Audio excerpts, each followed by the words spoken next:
Natasha Caltrero here from Investors Choice Property Management, and I'm here every Thursday at 6:30 p.m. answering all of your property management and renovation management questions.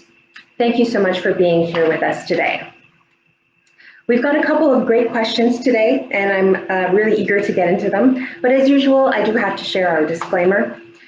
It is important for you to know that I'm not a legal professional. At ICPM, we are not licensed paralegals or legal professionals, and there's a lot of information and a lot of property management and frankly, real estate investing questions and issues that come up that require both the knowledge of a property manager and a licensed paralegal. I can only share my experiences. It is up to you to do your due diligence and make sure you get the right advice. All right, so today I have a couple of questions from a few new prospective clients. This is really some questions specific to ICPM, but it is important as a landlord or as an investor that when you are ready to select and to hire a property management company, that you are asking these questions. It is really important to make sure that you find a company that is in line with your values. Okay, so the first question is, when do I get my rents? Now, what I would recommend is that you get your rents in the first half of the month.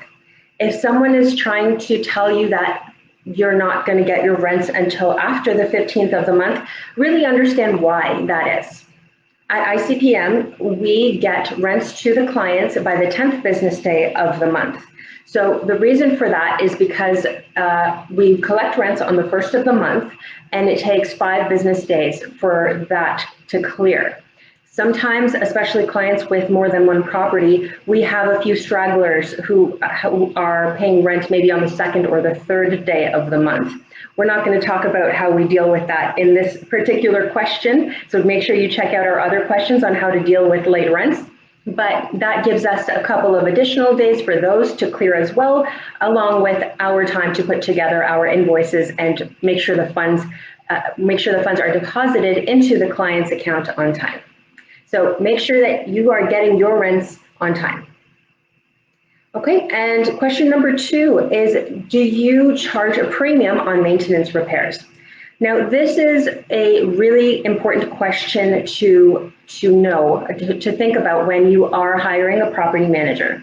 Now, at ICPM, we don't just do property management. We have a range of services, including renovation management.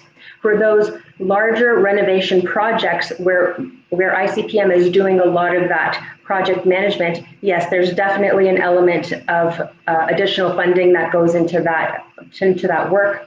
However, for our day-to-day work, for example, if there's a plumber that needs to be called because of a backed up toilet, or a handyman that needs to go out to fix some dents in the drywall, that's definitely not something that we charge anything over and above. So if you are interviewing property management companies and they are charging that extra fee, really understand why, and are they including the cost of that repair in that fee, or if it's just kind of like another layer of billing that they're charging you. Okay, so those are my 2 questions for today, and actually I have another great tip. If you can tell, this week we had a lot of people calling us really inquiring about our property management services and our renovation management services, and so today's questions are really about some important things to ask when you are vetting a property manager to take over your property. And that tip is, make sure you have a property manager come to see your property before you waive conditions. So once you have a property under contract and you've got your 5 days for financing and inspection or whatever other conditions you put in there, give us a call or call a trusted property manager. Maybe you have one under contract already. Get them to come and look at the property before you waive conditions. A lot of times we have gone to properties and clients have had an expectation of how much rent they can get from this property. And when we go there and we assess the property and we tell them first of all, we don't just tell them what we expect the rents to come in. We also do a walkthrough of the property and we point out different things that they can do to add immediate value for a very low budget, or depending on what their budget is, we can definitely work with that and kind of come up with a plan and to maximize the profitability of the house, either from an equity perspective or from a perspective of how much rent we think we can get for them. At the end of the day, it's important to have this professional come and give you this number. It's important for you to make sure that they deliver on the number that they promise. So if they say, oh, you can get, $3,200 per month for this house, you're going to work that into your calculations. And if it makes sense, then you can go ahead with the property. But if it doesn't make sense, then at least you've done your due diligence.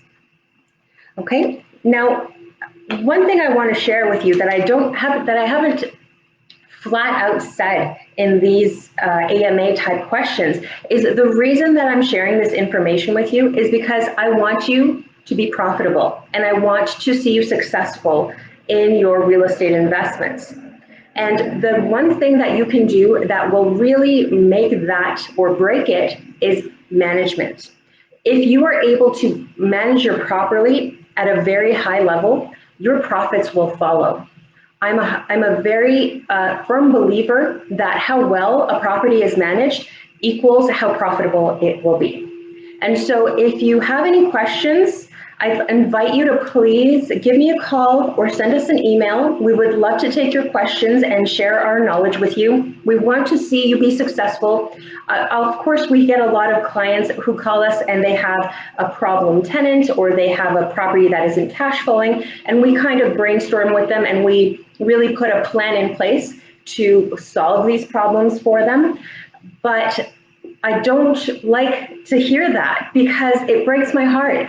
It breaks my heart that landlords are not being profitable, or they're being taken advantage of by tenants, or they haven't done their due diligence before they moved ahead with an investment property. So really make sure you talk to the professionals that you need, before, including a property manager, before you waive those conditions, and set yourself up for success. Thank you so much, and I'll see you guys next week on Thursday at 6:30.